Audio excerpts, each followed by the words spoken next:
a simple walking gown, all the better to navigate the uneven fields. Fortune was smiling upon her, for she made it through the manor house without running across any fellow guests. She slipped out a side door leading to the gardens, tying the ribbon of her jaunty hat to keep it in place. Edith had carefully planned this little adventure. She knew the quickest means of getting to the ruins was to proceed through the boxwood maze, and then via a copse of wizened old oaks. Excitement soared through her as she traversed the gravel path of the maze, on her way at last.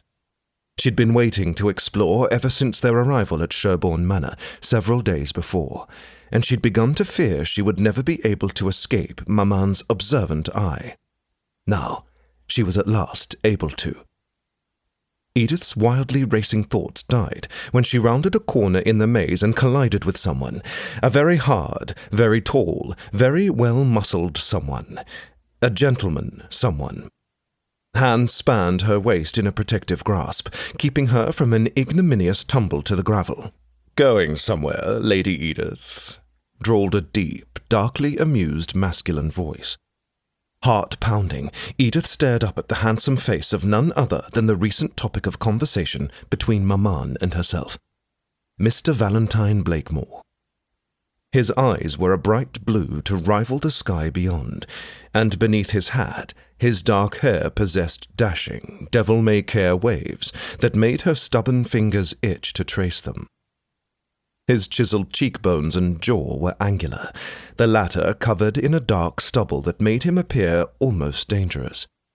And if his reputation was to be believed, he was indeed perilous. To one's virtue, that was. Little wonder. Mr. Blakemoor's mouth itself was a sin, his lips full and sensual, the sort of vexingly beautiful temptation that made her wonder what it would feel like on hers. Wonderful, she was sure. "Lady Edith?" he prodded, frowning down at her. "Are you injured?" He knew her name. They hadn't been formally introduced. Her mother had patently refused any association with him. But how absurd. Handsome rakes with leonine elegance and silver tongues such as Mr. Blakemoor didn't notice plain, red-haired spinsters with spectacles and far too many freckles. She blinked, terribly aware of his hands on hers, of his body's nearness to hers.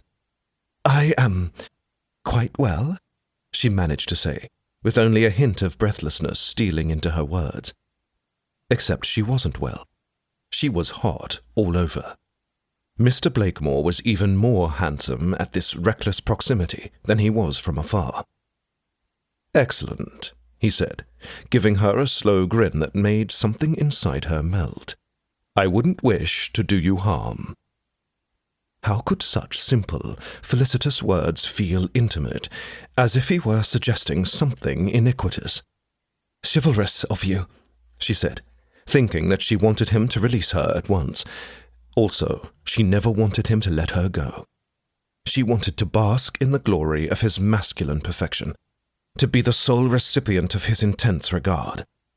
His lips curved higher, drawing her attention back to that sinner's mouth of his. "My dear Lady Edith, I do hate to disappoint you, but I haven't a chivalrous bone in my body." Warmth pooled in her belly at those words. It was silly, she knew. He wasn't flirting with her, why would he? She was a bookish wallflower. He could have his pick of any of the ladies in London. She cleared her throat, feeling foolish. "Thank you for the warning, sir. If you'll excuse me, I must be on my way. I haven't much time before my mother wakes from her nap." "Ah, the dragon sleeps," he said, still not releasing her. "Where are you going, my lady?" "For a walk, to see the Roman ruins," she answered before she could think better of it. "Allow me to escort you," he said smoothly, releasing her and taking a step back as if he were indeed the perfect gentleman he claimed not to be.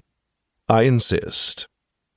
She opened her mouth to tell him no, to tell him that under no circumstances would she dare to allow him to escort her to the Roman ruins, alone. But then her inner rebel took the reins, and she thought of how horrified Maman would be if she discovered Edith had been unchaperoned with Mr. Blakemoor. And she changed her mind. "How kind of you to offer. I'd be happy for the company."